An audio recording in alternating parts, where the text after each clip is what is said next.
नमस्कार, मी डॉक्टर ओमकार अंबोरे. आज आपल्या ओपीडीला एक पेशंट आली होती. पेशंटचं वय ही 6 वर्षाची मुलगी होती. तिची महत्त्वाची एक कंप्लेंट होती की तिचा कान फुटला होता. म्हणजे तिच्या कान खूप दुखत होता आणि कानातून पस फॉर्मेशन होत होतं. आपण पॅरेंट्सला हिस्ट्री विचारली. पॅरेंट्सने आपल्याला सांगितलं की हिला महिन्यातून 5 ते 6 वेळेस आपल्याला सर्दी खोकल्यासाठी दवाखान्यात न्यावं लागतं आणि जोपर्यंत हिला सर्दी खोकल्याचे औषध सुरू तोपर्यंत ती ठीक राहते आणि जसे पण तिचे औषध संपता तिला पुन्हा सर्दी खोकला सुरू होऊन जातो. त्यानंतर आपण तिचं ओरल एक्झामिनेशन केलं आणि ओरल एक्झामिनेशनमध्ये आपल्याला ॲडेनॉइड्सची वाढ दिसून आली. आणि यानंतर आपण पालकांना 2 प्रश्न विचारला. पहिली गोष्ट, ही तोंड उघडं ठेवून श्वास घेते का?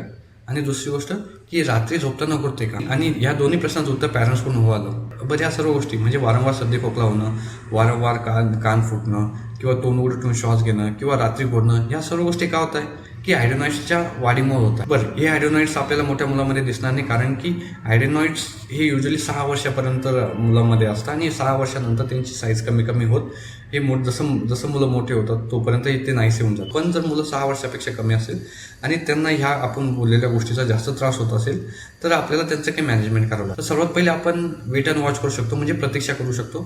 जर लक्षणं कमी असतील आणि मुलांना काही जास्त त्रास नसेल तर आपल्याला माहिती आहे की जसं मुलगा मोठा होणार तसं हा ॲडेनॉइड्स कमी होणार आहे आणि नाहीसे होणार आहे. त्याच्यामुळे आपण प्रतीक्षा करू शकतो जर लक्षणं कमी असेल तर. दुसरी गोष्ट, तर मुलाचं वय 6 वर्षापेक्षा कमी आहे आणि मुलाला त्रास जास्त होतोय तर अशा वेळेस आपण नेझल स्टेरॉइडचा वापर करू शकतो. आणि तिसरी गोष्ट म्हणजे आपण नेझल स्टेरॉइडचा वापर करतोय आणि तरी पण मुलांना खूप त्रास होतोय, खूप श्वास घ्यायला त्रास होतोय, खूप घोरतोय, प्रॉपर स्लीप होत नाहीये, वारंवार सर्दी खोकला होतोय, वारंवार कान फुटतोय, तर अशा वेळेस आपण ते ॲडेनॉइड सर्जरी करून पण काढू शकतो.